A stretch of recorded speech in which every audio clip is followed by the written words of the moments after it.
Tarde, pessoal. Começando mais uma live de quartas, live do nosso querido Centro Espírita Nair Montes de Castro, nosso celeiro de luz. Que Jesus nos abençoe e que possamos ir mais essa noite, mais essa quarta-feira, unir os nossos corações a esse Mestre que nos ama tanto, que nos oferece tanto.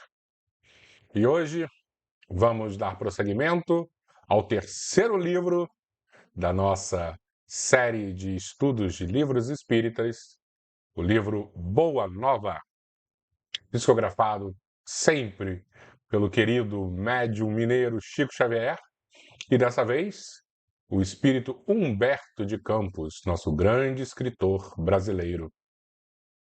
Lembrando que o nosso primeiro livro foi o livro A Caminho da Luz, psicografado por Chico e ditado pelo espírito Emmanuel. Depois lemos Nosso Lar, Chico Xavier com André Luiz, e agora Boa Nova, que trata sobre passagens evangélicas. E nada melhor do que lermos sobre Jesus, sua Sagrada Família, esses personagens maravilhosos, para acalmarmos os nossos corações, para entrarmos em sintonia com o alto, justamente porque os trabalhadores incansáveis e invisíveis do plano espiritual, principalmente do nosso celeiro de luz, do nosso Centro Espírita Nair Montes de Castro, eles querem muito ajudar as nossas vidas. Eles desejam muito intuir bons pensamentos, e quando buscamos Jesus, quando buscamos temas elevados, com certeza abrimos esse canal. Não vamos ouvir, não vamos sentir às vezes, mas de alguma forma a mensagem vai se fixar no nosso coração, no nosso espírito, e assim vamos iniciar a transformação das nossas vidas. E é isso que todos nós precisamos, né? Transformar um pouco as nossas vidas, justamente porque o sofrimento que bate às nossas portas diariamente, eles não podem fazer ninho nos nossos espíritos. Eles precisam ficar do lado de fora. E só através de Jesus e do seu evangelho libertador vamos conseguir nos proteger. Depois disso tudo, vamos dar aquela olhadinha de sempre para ver quem está aqui conosco. Albertinho, meu grande irmão, um grande abraço para você e para a Ângela. Oi, Silvia, tudo bom? Grande beijo para você. Que Jesus abençoe a sua família. Socorro, muito boa noite. Espero que vocês estejam muito bem. Aquele beijo especial para seu Carlos. Edson, tudo bom, Edson? Sempre aqui conosco também. Muito obrigado pela participação, Edson. Marisa, minha querida amiga Marisa, espero que você esteja muito, muito bem. Oi, Doriane, tudo bom? Sempre também conosco. Muito bom ver esses nomes que estão acompanhando esse trabalho há muito tempo. Vocês dão muita força aí para mim, sabia? Rosiane, tudo bom, Rosiane? Bem-vinda, muito boa noite para você. Sérgio, estive com o Sérgio no sábado. Grande abraço, Sérgio. Denise, tudo bom, Denise? Também falei com o Denise no sábado. Muito boa noite para você. Maria Terezinha, espero que a senhora esteja muito, muito bem. E aquele beijo especial no Tiago, seu neto. Oi, Palmira, tudo bom? Muito boa noite, obrigado pela sua presença aqui, sempre conosco também. Neia, tudo bom, Neia? Boa noite para você.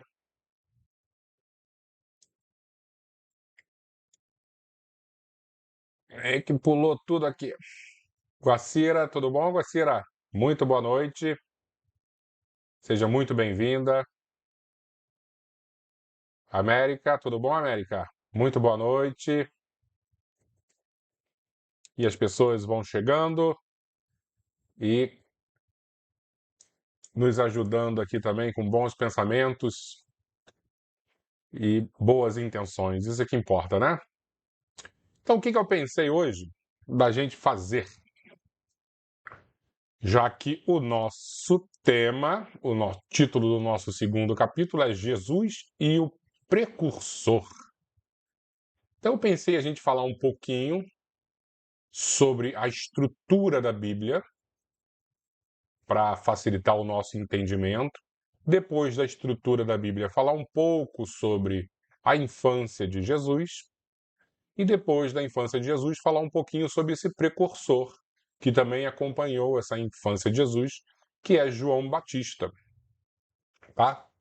Então, eu acho que, fazendo isso, a nossa compreensão do capítulo vai ser um pouquinho melhor. E aí, eu fiquei imaginando, vamos voltar quanto, né? Para iniciarmos essa parte primeira do nosso estudo, que é sempre esse nosso bate-papo. Falei, poxa, quantas vezes a gente volta muito, né? E acaba ficando pesado, é muita informação. Vamos falar bem então superficialmente sobre a Bíblia. E eu trouxe aqui uma imagenzinha, daqui a pouco eu vou colocar, para estruturarmos visualmente também e facilitar a nossa compreensão. Então, lembrando, né, que quando estamos em casa e abrimos a Bíblia são vários livros que estão lá dentro. Não é assim, a Bíblia não é um livro só, é como se fosse uma biblioteca ali dentro, tá? Uma coleção de livros, uma seleção de livros que inseriram justamente para mostrar a história de um povo, o povo judeu, que na verdade inicia com o nome de Hebreus, aí depois se transforma para judeus, e isso tudo está na primeira parte deste grande livro, que é a Bíblia, que seria o Antigo Testamento, e depois a segunda parte é a partir da chegada de Jesus. Tá? Então, os judeus, por exemplo, só acreditam na primeira parte da Bíblia, porque para eles Jesus não é o Messias não veio ainda. Nós que somos cristãos, nós acreditamos na primeira parte e na segunda parte, que é a partir do nascimento de Jesus, tá? E como é dividida essa Bíblia, tanto a primeira quanto a segunda, tanto o Antigo Testamento como o Novo Testamento?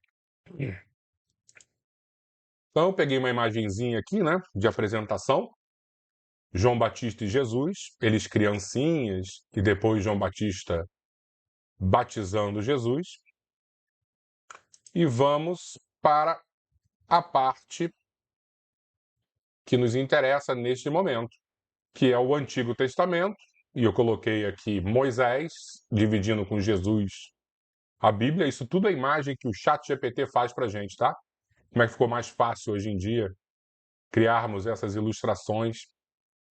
Então, quando a gente está falando de Antigo Testamento, tudo se inicia com os livros Gênesis, Êxodo, Levítico, Números, Deuteronômio.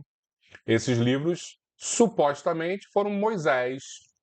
Eu digo supostamente porque hoje os historiadores eles estão questionando algumas questões, eu não vou entrar em polêmica nenhuma, mas esses livros então são supostamente ditados, escritos por Moisés, tá? E depois vamos ter Josué, aí Juízes, Reis, aí tem 39 livros no total o Antigo Testamento, tá bom? Gênesis a gente sabe mais ou menos o que é, a formação do planeta, né? Quantas vezes a gente já viu que Deus demorou 7 dias para formar o nosso planeta? Os espíritos não acreditam assim, dessa forma, né?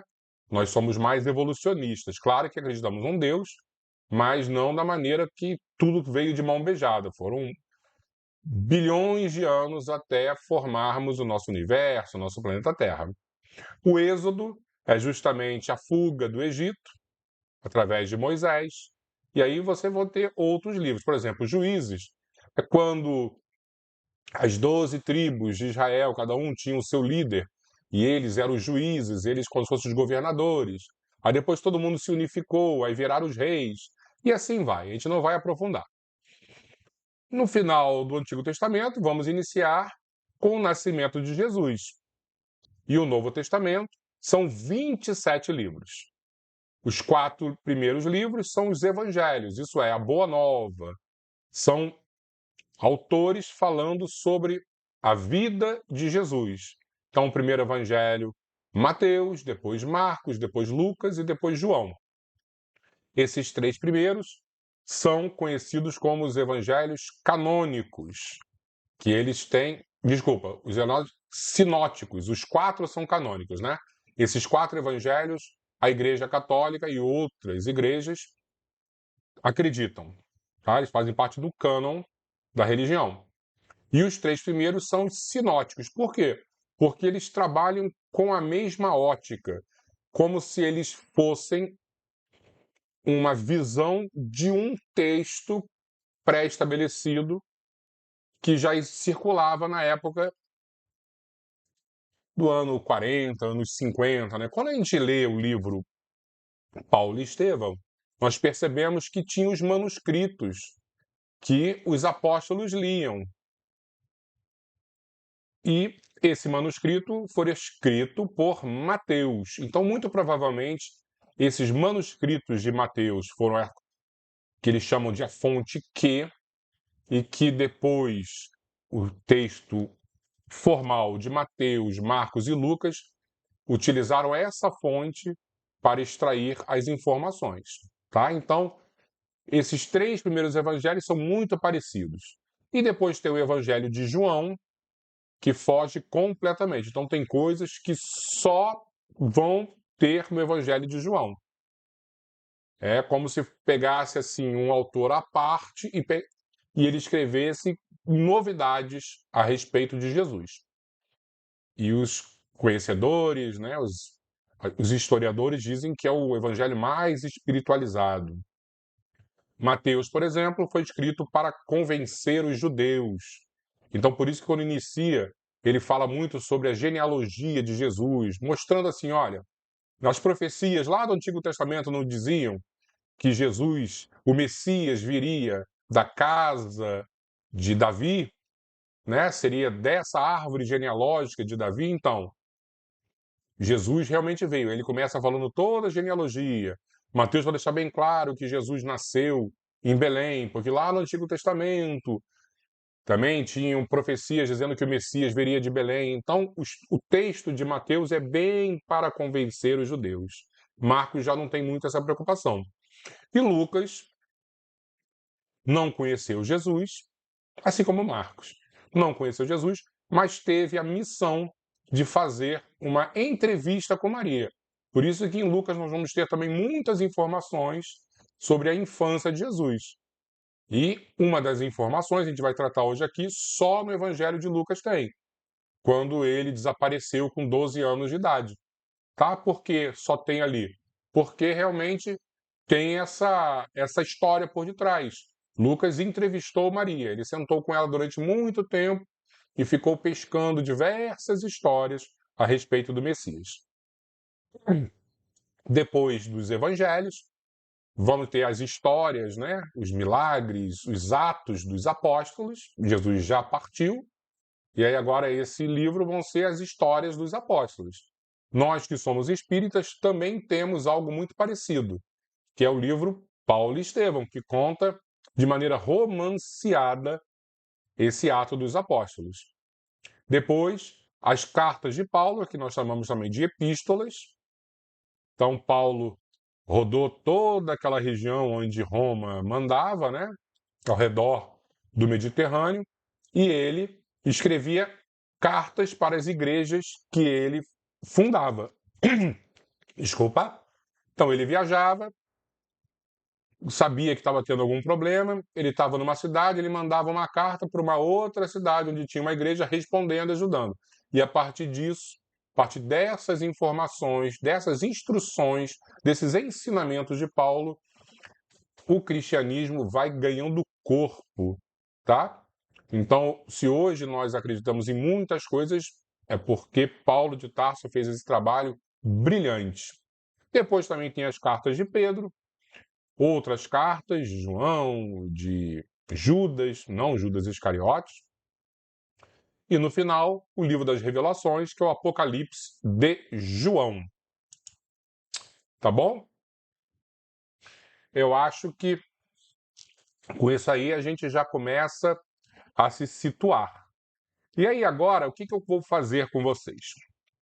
Já que nós dissemos que iríamos falar sobre a infância de Jesus, a gente vai pegar muitas informações que vieram desses evangelhos, os canônicos, isto é, o que a igreja acredita, né? Que passou pelos concílios, esses 4 específicos que nós citamos aqui. Mas vamos pegar também muitas informações de um evangelho apócrifo, um evangelho que não é aceito pela igreja, mas que durante muito tempo foi aceito. O cristianismo primitivo, durante muito tempo, alguns séculos, esse evangelho for aceito. Então a gente vai pegar também informações dele. Aleco, mas não é estranho pegar informações de algo que não foi aceito pela igreja? Não, até porque muitas das nossas informações que possuímos vêm deles, a gente nem sabe. Muitos daqui devem saber. Ah, não, o nome da mãe de Maria de Nazaré. O nome do pai de Maria. Ah, Santana. De onde vem essa informação? Não está na Bíblia. Vem de onde? Vem desse evangelho apócrifo, que é o evangelho de Tiago, o irmão de Jesus. Eu não vou aprofundar, entrar nos detalhes, né? Até porque não existe certeza, não existe consenso histórico para saber o porquê de terem tirado esse evangelho do cânon oficial, mas durante muito tempo, como eu disse, ele foi aceito. Então a gente vai tirar algumas informações daqui, até porque são bonitas, são interessantes. Então vamos lá. A história que estamos acostumados inicia com Jesus, Maria e José, né? Maria engravidando, o anjo contando para ela que ela iria ser a mãe do Messias. Só que, como eu disse, nesse evangelho apócrifo é um pouquinho anterior. Vem da história da mãe e do pai de Jesus, Santa Ana e São Joaquim, que não conseguiam engravidar.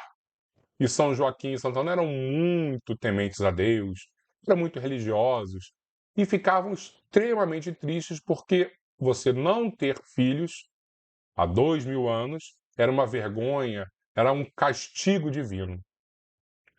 E São Joaquim, ele sempre ia ao templo, fazia doações, ele era uma pessoa com bastante recursos financeiros. E um dia, nas suas orações, alguém jogou aquele veneno, né? Ô Joaquim, por que vocês não foram abençoados por Deus com um filho ou uma filha? E ele ficou muito triste, acabou indo para o deserto e passou 40 dias pensando, refletindo, meditando o porquê. Ana ficou desesperada, falou assim, ai, além de não ter filho, meu marido vai morrer nesse deserto. Acabou que os dois foram visitados por um anjo, e o anjo informou que Ana seria agraciada por um filho, no caso uma filha, e esse neném, essa criança, seria extremamente especial. Ana engravidou e nasceu Maria. Maria era tão especial que ela foi educada dentro do templo de Jerusalém. Tá? Isso tudo desse evangelho de Tiago, irmão de Jesus.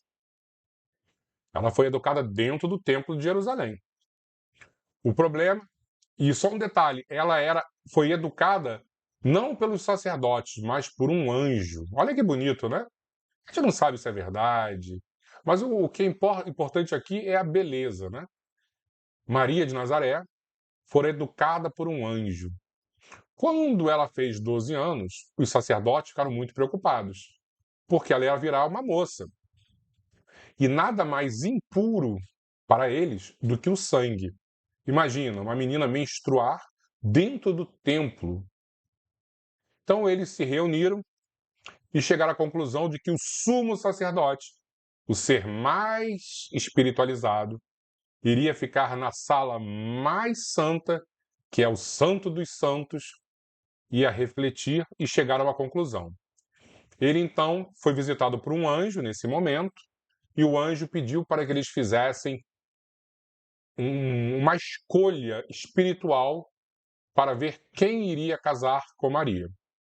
E esse anjo informou que deveriam ser convidados todos os viúvos e algo iria acontecer e eles iam identificar o viúvo que iria casar com Maria. Imagina, uma menina de 12 anos. José, que era viúvo, já tinha outros filhos, Tiago, um filho mais velho, soube desse chamado e negou, falou, não, eu não vou casar com um menino, imagina, eu sou escolhido, pelo amor de Deus, eu sou um idoso, o idoso devia ter uns 40 anos, né? Só que naquela época, era um idoso, ele falou, poxa, vou casar com uma menina de 12 anos, olha que vergonha, vão achar que ela é minha filha, não vou. E aí alguém chegou, você quer o quê? Ser punido como Coré foi punido? E aí nesse momento, Coré é citado. Para quem não sabe, Coré é o nosso guia espiritual da nossa casa. Então, na Bíblia, no Antigo Testamento, existe uma citação de Coré, que era alguém que se subverteu contra Moisés e acabou sendo punido. Tá? Então, a gente não sabe exatamente se é o mesmo Coré, mas está lá esse nome. E ele falou, você quer também ser punido como Coré? Então, aceita os desígnios de Deus. E ele, temente a Deus, José, foi para esse concurso de noivo para a jovem Maria. E o que é muito importante aqui a gente fazer uma pausa e enxergar que nós já vimos em outros livros, somente no livro A Caminho da Luz, que todos esses personagens, Ana, Joaquim, José e outros que vão aparecer, foram escolhidos no plano espiritual pelo seu amor a Deus, pela sua obediência às leis. Então foram seres muito especiais. Eles não foram assim ao acaso, não. Então eram pessoas muito especiais. Só que, de alguma maneira, tinham suas dúvidas naturais, como qualquer ser humano. Aconteceu a escolha, uma pomba pousou no ombro de José e ele foi escolhido o noivo de Maria. Como José era mais velho, ele ficou meio constrangido, mas aceitou porque ele obedecia às leis. Acabou que José era um construtor. Muitas vezes a gente vê, não, porque José era um marceneiro, era carpinteiro. Na verdade, o que está na Bíblia, em grego, era que José era um tector. E tector é construtor. Tanto que quando você pega o chefe dos construtores, é o arquitector, é o arquiteto, tá? Então ele era mais do que um simples trabalhador da madeira, tá? Ele era aquele pedreiro que fazia casas, fazia de tudo. E ele saiu para viajar, fazer uma obra grande. E aí agora a gente vai sair do Evangelho de Tiago, irmão de Jesus, e vamos retornar, aos evangelhos canônicos. Isso agora todo mundo já sabe, né? Que Maria recebe a visita do anjo nesse espaço de tempo e o anjo informa que ela foi escolhida para ser a mãe do Messias, a mãe do Salvador, e ela aceita. Eu fico imaginando uma menina, e aí muito provavelmente ela já era mais velha, né? Já devia estar lá com seus 14, 15 anos. E eu fico imaginando a grandeza e a fortaleza moral dela, sabendo que eu vou engravidar, não é do meu marido, e as mulheres adúlteras, elas morrem apedrejadas. Todo mundo sabia disso. E mesmo assim, através da sua fé, da sua coragem, ela concorda. Sabendo disso, através do anjo, e o anjo também informa que a sua prima estaria grávida também. Ela vai visitar Isabel, a sua prima. Chegando na residência de Isabel, longe, Isabel já está com um barrigão, que a diferença de João Batista para Jesus é de uns 6 meses, tá? E no Evangelho, se eu não me engano, de Lucas, ele informa que quando Maria chega para dar a notícia e para ver realmente se Isabel estava grávida, João Batista no ventre de Isabel, já se balança e ela percebe que o filho reconheceu o primo. E cheia do Espírito Santo, fala mais uma vez que ela foi escolhida, né, entre as mulheres, bendita entre as mulheres. Acho para mim isso lindíssimo. Só que, enquanto isso, voltando só um pouquinho na história de Isabel, Zacarias, seu marido, quando foi visitado também pelo anjo Gabriel, ele não acreditou. Poxa, minha esposa é uma senhora, minha esposa é infértil, e acabou sendo punido ficando mudo. E só no dia do batizado de João Batista ele volta a falar e diz que o nome da criança será João.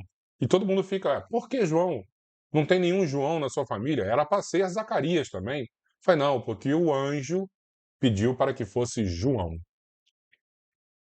E aí nós vamos andar um pouquinho, voltar para a história de Maria, porque e aí vamos pegar, apesar de ter também isso no Evangelho de Lucas e de Mateus, nós vamos para o Evangelho de Tiago, irmão de Jesus, para falar um pouquinho mais de novidades, né? Para ficar mais curioso aqui o caso para a gente. Muitas das vezes a gente já sabe as histórias dos evangelhos canônicos, né? Maria, quando retorna e fala para José que está grávida, José tem um piripaque. Primeiro, segundo o Evangelho de Tiago, José fica indignado com ele mesmo. Por que eu fui aceitar uma menina? E depois ele começa, de uma certa forma, a culpar Maria também. Maria, você é uma moça santa. Como é que você faz isso comigo? Mas, como eu disse, essa Sagrada Família foi escolhida de maneira muito especial. E por mais que ele tenha tido esses ciúmes, e natural, ele pensa assim: ela vai ser apedrejada. O que eu vou fazer? Eu vou sair de cena. Porque se não tem vítima, não tem crime. A legislação é muito clara. Se não tem alguém como vítima, não existe crime. Então ele pensou em desaparecer. Só que o anjo aparece para ele e diz: Ó, José, não, a história é essa. Maria é a mãe do Messias e você, de forma nenhuma, pode fazer isso. Depois desse sonho ou dessa visão, ele aceita Maria, casa com ela e vai embora para Belém. Por quê? E isso agora a gente já sabe o porquê, né? Porque existia um censo onde todo mundo deveria ir para a cidade de nascimento. E José era dessa linha de Davi, e Davi era de Belém. Então ele vai para Belém participar desse censo, informar ao Império Romano, ele, Maria e, no caso, Jesus queria nascer. Chegando lá, Maria entra em trabalho de parto. Informações do Evangelho de Tiago, irmão de Jesus. Isso não está no Evangelho canônico. José parte para a cidade para tentar descobrir uma parteira. No meio do caminho, ele percebe que tudo havia parado. O pescador que estava ali no rio, no laguinho, não estava se movimentando. Os peixes estavam parados. O pastor estava com o cajado para cima, sem se movimentar. As ovelhas estavam congeladas. Tudo parou. E aí ele percebeu que o menino havia nascido. Ele consegue uma parteira. Quando volta, e ele volta, e nessa versão, não é numa casa, não é numa manjedoura, na casa, não. É numa caverna. Por isso que existem alguns quadros medievais onde Jesus nasce numa caverna, tá? É justamente porque eles pegam desse evangelho essas informações. E quando chega lá com a parteira, a caverna está muito iluminada e eles entram, o neném já está no colo de Maria. E aí eu acho que dá para a gente parar aqui, justamente porque conhecemos, né? Aí eu acho que a gente vai aprofundar demais no Evangelho de Tiago e vamos voltar para os canônicos, onde entra a figura quase do Darth Vader, né? De Herodes o Grande, que descobre que existe um possível rei que nasceu e Herodes tinha muito medo de perder o reinado dele. Então eu acho que vale a pena a gente fazer uma pausa aqui e olhar esse mapinha que eu fiz para a gente dar uma olhada. Esse mapa do lado esquerdo são os domínios de Herodes, tá? O que aconteceu? Roma, algumas décadas antes de Jesus nascer, foi chamada para ajudar numa guerra civil que estava acontecendo ali no reino de Israel. Acabou que Roma apaziguou, só que na hora de Roma ir embora, ela não foi. Ela tomou e Israel virou um reino cliente de Roma. Tinha que pagar os impostos e Roma dava segurança, levava infraestrutura. E os romanos escolheram Herodes para ser o rei e controlar essa região, com a obrigação de pagar, de dar os impostos para Roma. Os judeus odiavam Herodes. Dois motivos. Primeiro, Herodes não era um judeu puro. Ele era idumeu também, tá?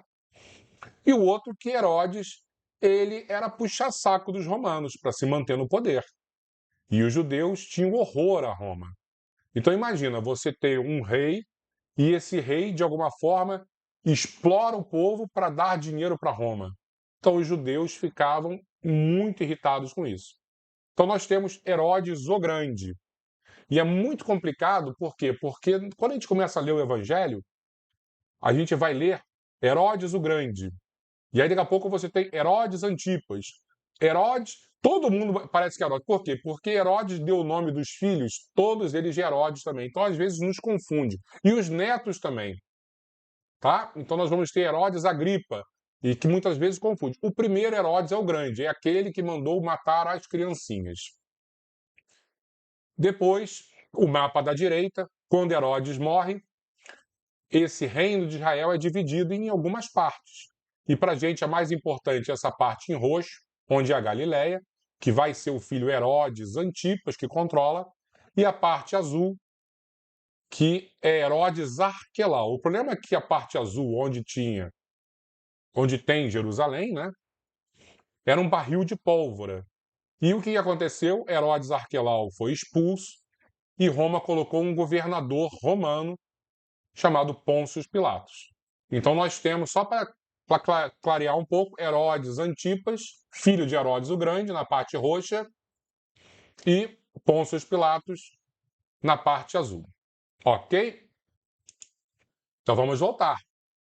Então, Jesus acaba fugindo com Maria e José, porque José recebeu um recado de um anjo. Sempre tem um anjo ajudando, graças a Deus, né? A mediunidade muito forte neles. E o anjo disse: vai para o Egito, porque vai ficar ruim o negócio para vocês aqui. Eles fogem para o Egito. Chegando no Egito, eles passaram algum tempo, até que o anjo visitou novamente e falou: pode voltar, porque o Herodes, o grande, o louco, ele morreu. E aí eles voltam para a Galileia, para Nazaré. Temos agora uma parte que é muito importante. Jesus já está com 12 anos de idade. Maria e José saem de Nazaré e vão até Jerusalém, no templo, na Páscoa, celebrar a Páscoa. Demorava uns 2, 3 dias de viagem. Pega aquela caravana, vai com várias pessoas. Na volta, no primeiro dia de viagem, Maria percebe que Jesus não está com eles. José também percebe que Jesus não está com Maria, aquele desencontro. Eles acabam voltando. Deve ter passado umas 2 noites sem Jesus, a pobre da Maria. Imaginando uma mãe passar 2 noites com um filho perdido, numa cidade enorme, cheia de perigos, que era Jerusalém. Chegando lá, Maria encontra Jesus no meio dos grandes conhecedores da lei, os fariseus, e ele conversando à altura com todos aqueles sábios e explicando as leis de Moisés, né? As escrituras sagradas. Maria, muito abalada, perguntou: Jesus, como é que você apronta isso? E Jesus, de maneira sóbria, tranquila, fala: Mãe, você sabe que eu vim aqui para a Terra para resolver as questões do meu pai. E não é o pai José, estou falando de Deus. Então, desde muito cedo, Jesus já sabia do seu propósito, da sua missão. E aí, depois disso, nós, como dissemos, vamos falar um pouquinho sobre João Batista. João Batista, primo de Jesus, 6 meses apenas mais velho, aparece antes do que Jesus na fase adulta. Jesus vai surgir apenas com 30 anos de idade. João Batista, ele surge antes para iniciar o projeto crístico. É aquele que abriu a porta para o Messias. Então a missão de João Batista era gigantesca. E tem uma passagem de João que eu acho maravilhosa, onde ele está conversando com os judeus e diz: se você tiver 2 túnicas, fica uma para você e dê a outra para o próximo.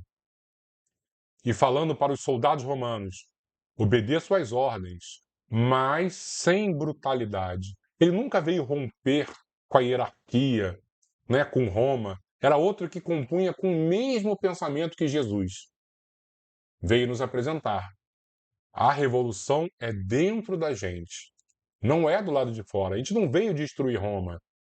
Nós não viemos destruir os cobradores de impostos, os publicanos, que eram os judeus que cobravam impostos para Roma.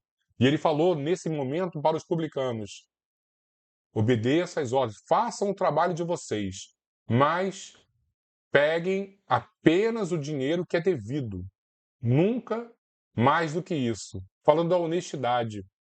Então, João Batista era um homem muito sério e muito sóbrio. Mas, ao mesmo tempo, ele espetava por esse motivo, pela sua sobriedade, pela sua seriedade, os grandes poderosos. E quem era o grande poderoso dessa região da Galiléia? Como eu disse, naquele mapinha, o mapa da direita, Herodes Antipas, o filho de Herodes o Grande. E Herodes Antipas ficou muito irritado porque João Batista acusou ele de casar com a esposa do irmão, e isso dentro da lei dos judeus era errado, e de alguma maneira ele foi decapitado a pedido da filha de Salomé, não, na verdade, a pedido de Salomé, né, a filha de Herodias, a esposa de Herodes Antipas, e a sua cabeça foi levada para Herodes numa bandeja de prata. E assim acaba a história de Herodes, supostamente, mas sabendo que Herodes, de João Batista, mas sabendo que João Batista tinha o seu clamor de arrependei-vos, e que é extremamente importante a gente entrar nesse ponto, porque quando a gente ouve, a gente vê a figura de João Batista, a gente quase ouve arrependei-vos, só que no grego original, tradução não era arrependei-vos. E aí eu vou pegar mais uma telinha aqui para gente. Ele, no grego original, ele falava metanoia. Sabe quando ele fala paranoia, né, que é a pessoa que perdeu a razão?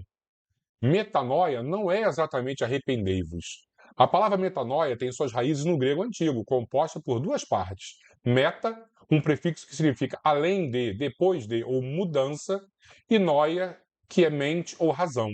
Então a palavra metanoia literalmente significa mudança de pensamento. Então, quando nós temos João Batista falando metanoia e a gente interpreta de maneira interessante, arrependei-vos, metanoia é a mudança de pensamento. Eu lembro muito da passagem do semeador, quando Jesus diz que o semeador saiu para semear e jogou à beira do caminho e as aves comeram, e jogou nas pedras e as pedras, a semente acabou não sendo profunda e de alguma maneira não germinou, e nos espinhos. Então tudo isso que ele está falando da aspereza do nosso coração, do nosso espírito. E a mudança de pensamento é esse afofar o terreno dos nossos corações para justamente sairmos da nossa zona de conforto e enxergarmos uma vida nova. Então, eu acho que é mais do que arrependimento. É a gente mudar de direção do pensamento. É trabalharmos a terra que existe no nosso espírito para essa semente de Jesus germinar. Ok? Então podemos iniciar a leitura do livro, já que nós nos estendemos bastante.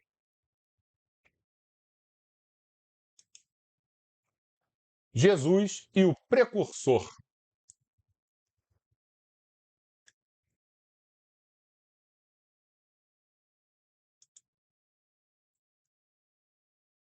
Após a famosa apresentação de Jesus aos doutores do Templo de Jerusalém, então ele está falando o quê? Daqueles 12 anos de idade, né, que Jesus tinha e se perdeu. Maria recebeu a visita de Isabel e de seu filho em sua humilde casinha de Nazaré. Isabel, a prima de Maria, e o filho, João Batista. Depois das saudações habituais e de conversarem sobre assuntos familiares, as duas primas começaram a falar sobre seus filhos, cujo nascimento havia sido antecipado por acontecimentos singulares e cercado de estranhas circunstâncias. Enquanto o patriarca José cuidava das últimas tarefas diárias de sua oficina modesta, Maria e Isabel se entretinham em uma conversa curiosa, trocando as mais ternas confidências maternas. O que me espanta, dizia Isabel, com um sorriso carinhoso, é o temperamento de João. Dado as mais profundas meditações, apesar de sua pouca idade, muitas vezes procuro-o em casa, mas o encontro quase sempre entre as figueiras bravas ou caminhando ao longo das estradas desertas, como se sua pequena mente estivesse ocupada em pensamentos graves. Essas crianças, a meu ver, respondeu Maria, intensificando o brilho suave de seus olhos, trazem para a humanidade a luz divina de um caminho novo. Meu filho também é assim, enchendo meu coração de incessantes cuidados. Às vezes o encontro sozinho à beira das águas.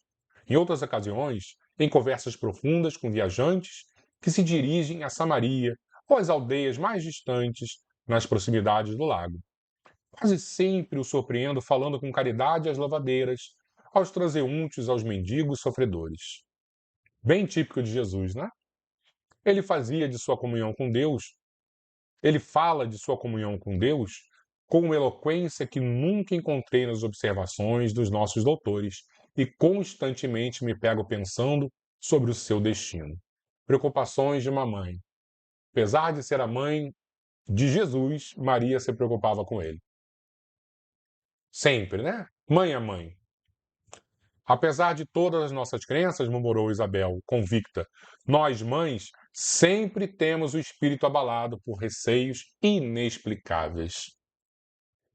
Como se fosse tomada por temores amorosos, Maria continuou. Alguns dias atrás, estivemos em Jerusalém para as comemorações costumeiras, e a facilidade com que Jesus elucidava os problemas apresentados pelos orientadores do templo nos deixou todos apreensivos e perplexos. Sua sabedoria não pode ser deste mundo. Ela vem de Deus, que certamente se manifesta por seus lábios amigos da pureza. Notando suas respostas, Eleazar chamou José à parte e o alertou que o menino parecia ter nascido para a ruína de muitos poderosos em Israel.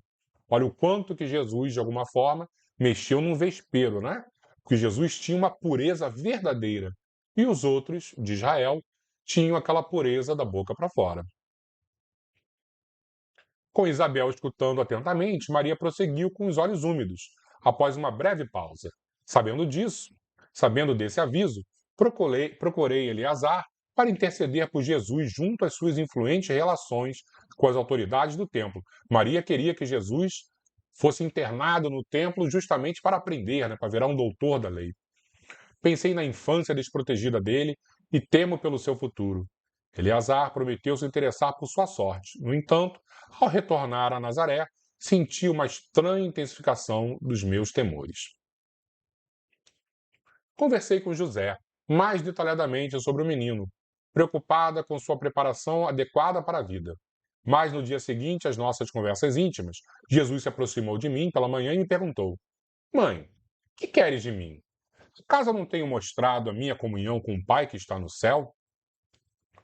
Surpresa com sua pergunta, respondi hesitante: Tenho cuidado de ti, meu filho. Sei que precisa de uma melhor preparação para a vida.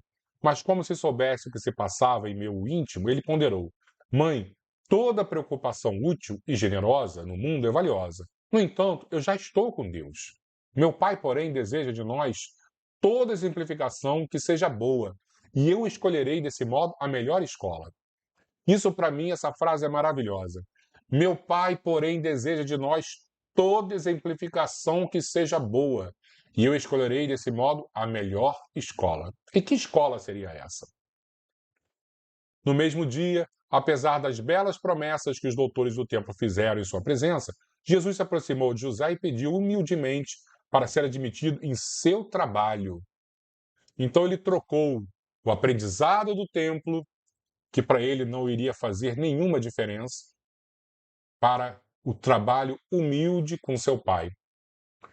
Desde então, como se quisesse nos ensinar que a melhor escola para Deus é a do lar e do esforço próprio, concluiu Maria com simplicidade.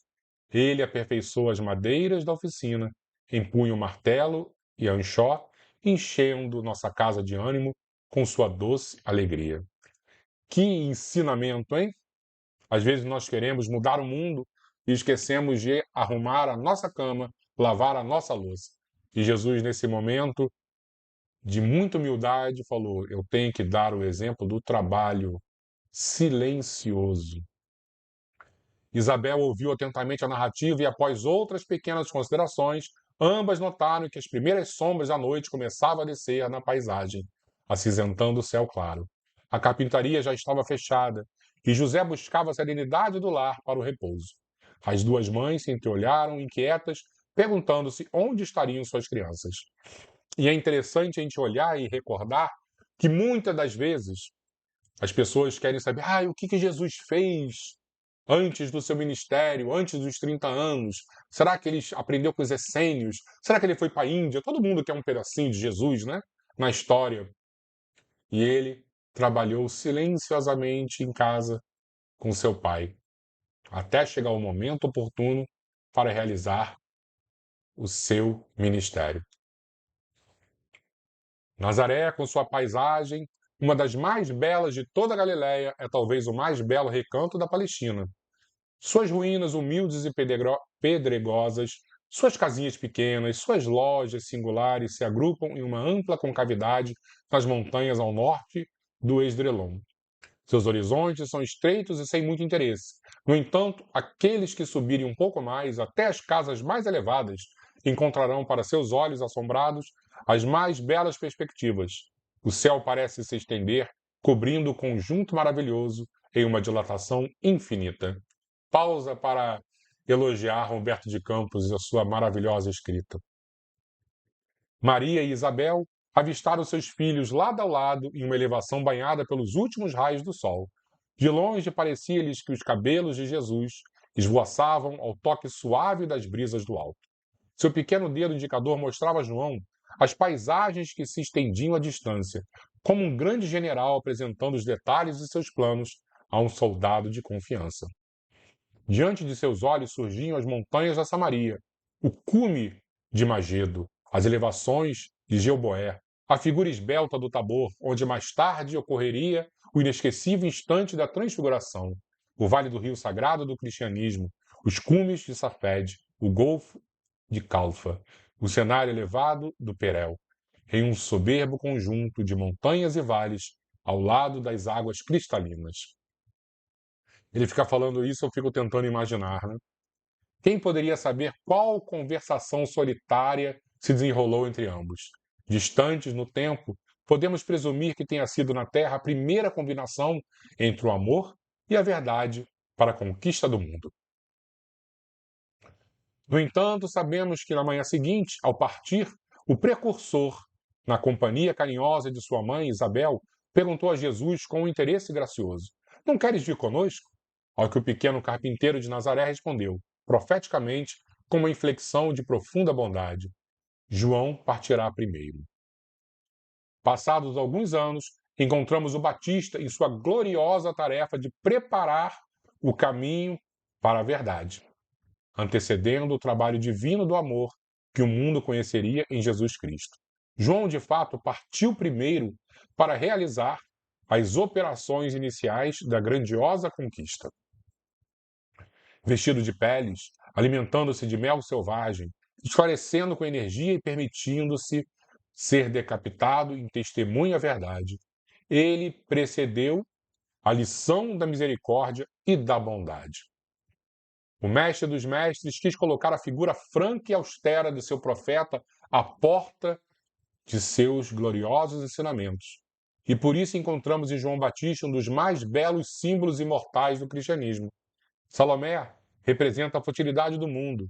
Herodes e sua mulher representam o convencionalismo político e o interesse próprio. João era a verdade, e a verdade, em sua tarefa de aperfeiçoamento, fere e dói, permitindo-se ser levada ao sacrifício extremo.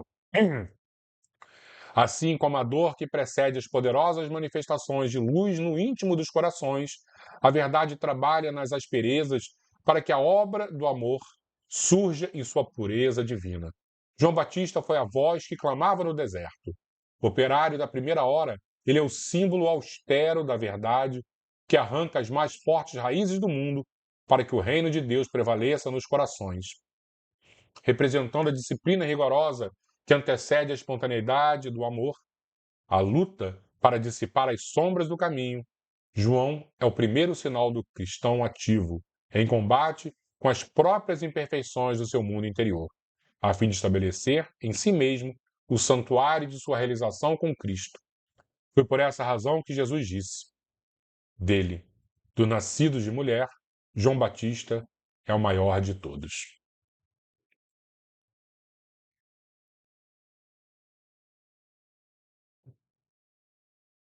E eu gostei dessa frase aqui, ó. Já que falamos tanto na nossa casa espírita que a disciplina antecede a espontaneidade, representando a disciplina rigorosa que antecede a espontaneidade do amor.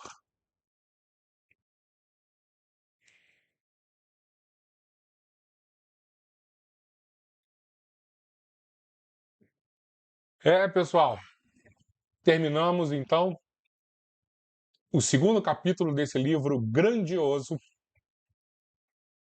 e eu espero profundamente que vocês tenham gostado, porque realmente esse livro parece que vai modificar as nossas vidas.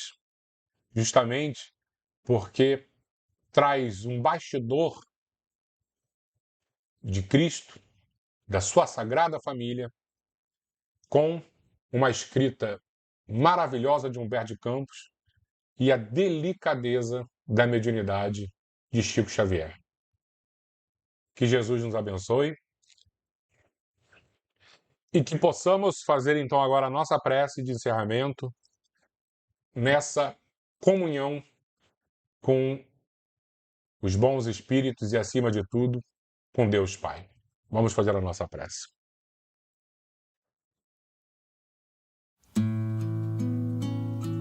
Vamos fechar então, como de costume, os nossos olhos e vamos lembrar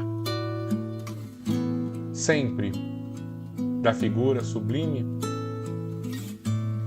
desse pastor que nos acolhe, nos socorre, nos cura e cuida da nossa recuperação. Há 2000 anos esse mestre aqui esteve e jogou sementes pela estrada. Quantos de nós, de alguma forma, não percebemos a oportunidade da nossa redenção e essas sementes foram devoradas pelo nosso descaso? Quantas sementes também caíram nos nossos corações que não estavam preparados para receber a boa nova e, infelizmente, até iniciar o processo de germinação. Mas não fomos fortes e disciplinados o suficientemente para fazer com que elas crescessem e dessem bons frutos. Quantos de nós também, com ressentimento, mágoa, ódio, impedimos que a suave semente desse querido homem chegasse no nosso íntimo, envenenando a terra e impedindo a magia da vida. Mas hoje, 2000 anos depois, as nossas almas, os nossos espíritos já inicia o processo de renovação. E se não fomos capazes outrora de transformar a semente em vida, hoje já temos o conhecimento e o propósito necessário para esse momento de virada. Assim, Deus Pai, pedimos a Tua força, o Teu amparo, a Tua ajuda,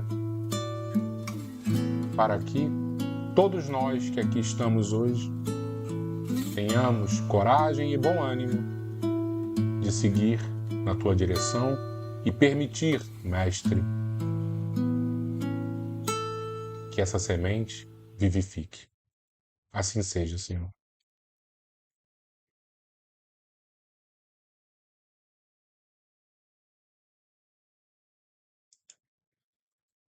Muito obrigado, pessoal.